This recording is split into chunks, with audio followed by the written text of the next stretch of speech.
2026 का यह पहला मन की बात है। कल 26 जनवरी को हम सभी गणतंत्र दिवस का पर्व मनाएंगे। इसी दिन हमारा संविधान लागू हुआ था। রবিবার 2026 সালের প্রথম মন কি বাতে দেশের উদ্দেশ্যে ভাষণ দিলেন প্রধানমন্ত্রী নরেন্দ্র মোদী। সোমবার দেশ জুড়ে পালিত হবে সাধারণতন্ত্র দিবস। এই দিনের বিশেষ তাৎপর্যকে তুলে ধরেই 2026 সালের প্রথম মন কি বাত অনুষ্ঠান শুরু করেন প্রধানমন্ত্রী নরেন্দ্র মোদী। রবিবারের মন কি বাতে প্রধানমন্ত্রীর বক্তব্যে উঠে আসে বিভিন্ন বিষয়। এর মধ্যে অন্যতম ভারতকে বিশ্বব্যাপী স্টার্টআপ পাওয়ার হাউসে রূপান্তর করা এবং উৎপাদনের প্রয়োজনীয়তার উপর জোর দেওয়া।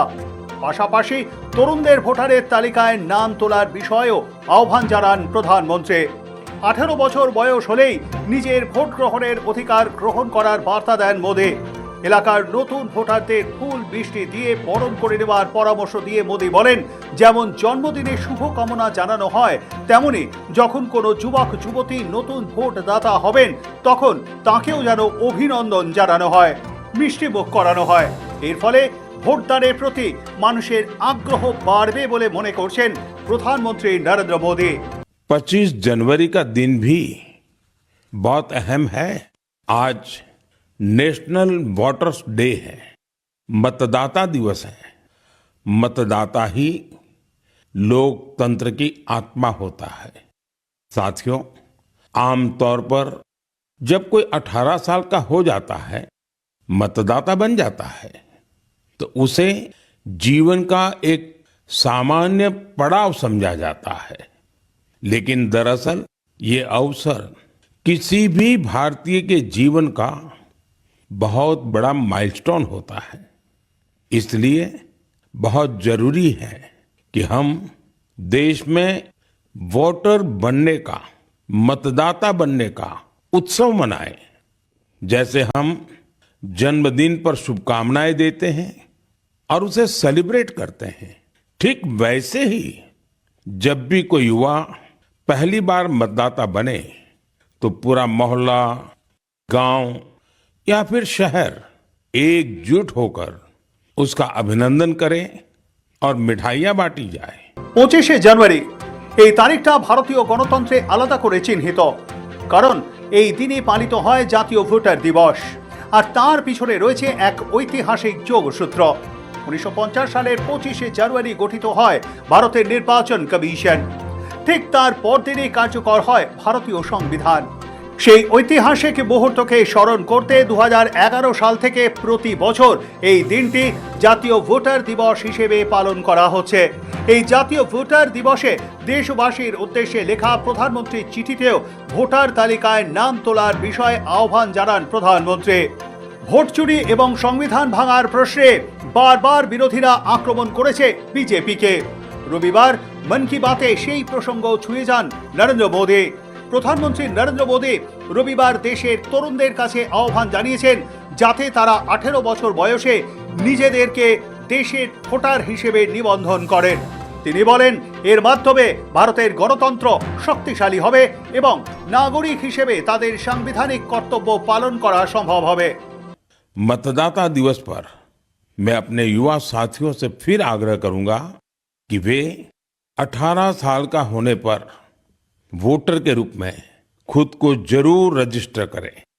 संविधान ने हर नागरिक से जिस कर्तव्य भावना के पालन की अपेक्षा रखी है, इससे वो अपेक्षा भी पूरी होगी और भारत का लोकतंत्र भी मजबूत होगा। স্টার্টআপ ইন্ডিয়া উদ্যোগের দশম বার্ষিকীর কথা মনে করিয়ে প্রধানমন্ত্রী বলেন, ভারতীয় পণ্য উচ্চমানের হওয়া উচিত। নাগরিকদের মনোভাব পরিবর্তনের কথা জানিয়ে নরেন্দ্র মোদী বলেন, যে কোনো ক্ষেত্রে শুধু কাজ করলেই হবে না, তাকে ত্রুটিহীন করার আহ্বান জানান নরেন্দ্র মোদী। स्टार्टअप इंडिया की जर्नी, इस अद्भुत जर्नी के हीरो हमारे युवा साथी हैं। अपने कंफर्ट जोन से बाहर निकलकर उन्होंने जो इनोवेशन किए वो इतिहास में दर्ज हो रहे हैं। साथियों, भारत में आज दुनिया का तीसरा सबसे बड़ा स्टार्टअप इकोसिस्टम बन चुका है। ये स्टार्टअप्स लीक से हटके हैं, आज वे ऐसे सेक्टर्स में काम कर रहे हैं जिनके बारे में 10 साल पहले तक कल्पना भी नहीं की जा सकती थी। भारत की इकोनॉमी तेजी से आगे बढ़ रही है। भारत पर दुनिया की नजरें हैं। ऐसे समय में हम सब पर एक बहुत बड़ी जिम्मेदारी भी है। वो जिम्मेदारी है क्वालिटी पर जोर देने की।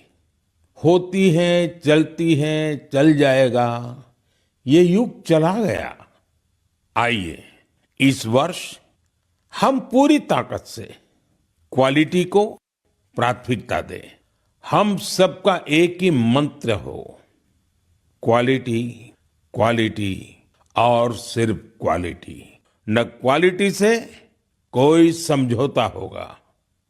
और मैंने तो लाल किले से कहा था, जीरो डिफेक्ट, जीरो इफेक्ट। ऐसा करके ही हम विकसित भारत की यात्रा को तेजी से आगे ले जा पाएंगे। পাশাপাশি প্রধানমন্ত্রী কৃত্রিম বুদ্ধিমত্তা, মহাকাশ এবং সবুজ হাইড্রোজেনের মতো ক্ষেত্রে গবেষণা চালানোর জন্য যুব সমাজের প্রশংসা করেন। এর সঙ্গেই তার কথায় উঠে আসে ভজন ক্লাবিং এর কথা। প্রধানমন্ত্রী বলেন, ভজন ও কীর্তন বহু শতাব্দী ধরে ভারতীয় সংস্কৃতির প্রাণ, যা প্রতিটি যুগের সঙ্গে বিকশিত হয়েছে এবং ভক্তির চেতনাকে বাঁচিয়ে রেখেছে। তিনি উল্লেখ করেন যে আজকের তরুণরা এই ঐতিহ্যকে একটি অনন্য এবং সমসাময়িক উপায় এগিয়ে নিয়ে যাচ্ছে। हमारे देश में भजन और कीर्तन सदियों से हमारी संस्कृति की आत्मा रहे हैं। आज के युवाओं ने भक्ति को अपने अनुभव और अपनी जीवन शैली में ढाल दिया है। आपने सोशल मीडिया पर ऐसे वीडियो जरूर देखे होंगे। देश के अलग अलग शहरों में बड़ी संख्या में युवा इकट्ठा हो रहे हैं। मंच सजा होता है, रोशनी होती है, संगीत होता है, पूरा तामझाम होता है। वहां जो गाया जा रहा होता है वो पूरी तन्मयता के साथ, पूरी लगन के साथ, पूरे लय के साथ भजन की गूंज। इस चलन को आज भजन क्लबिंग कहा जा रहा है। রবিবার মন কি বাতের 130তম পর্বে প্রধানমন্ত্রী বলেন, 26শে জানুয়ারি আমরা আমাদের প্রজাতন্ত্র দিবস উদযাপন করব। এই দিনে আমাদের সংবিধান কার্যকর হয়েছে। এই দিনটি আমাদের সংবিধানের স্থপতিদের প্রতি শ্রদ্ধা জানানোর সুযোগ করে দেয়। साल 2026 का यह पहला मन की बात है। कल 26 जनवरी को हम सभी गणतंत्र दिवस का पर्व मनाएंगे। इसी दिन हमारा संविधान लागू हुआ था। 26 जनवरी का ये दिन हमें अपने संविधान निर्माताओं को नमन करने का अवसर देता है। প্রধানমন্ত্রী নরেন্দ্র মোদী আরও জোর দিয়ে বলেন যে ভারতীয় পণ্য, তা টেক্সটাইল, প্রযুক্তি, ইলেকট্রনিক্স বা প্যাকেজিং যাই হোক না কেন, বিশ্বমানের গুণমানের সমার্থক হতে হবে। তিনি লালকেল্লা থেকে প্রথমবার উচ্চারিত তার জিরো ডিফেক্ট জিরো এফেক্ট ভিশনের পুনরাবৃত্তি করে বলেন যে বিকশিত ভারত হওয়ার দিকে ভারতের যাত্রাকে ত্বরান্বিত করার জন্য গুণমানের প্রতি অবিচল প্রতিশ্রুতি অপরিহার্য। ব্যুরো রিপোর্ট, সময় কলকাতা।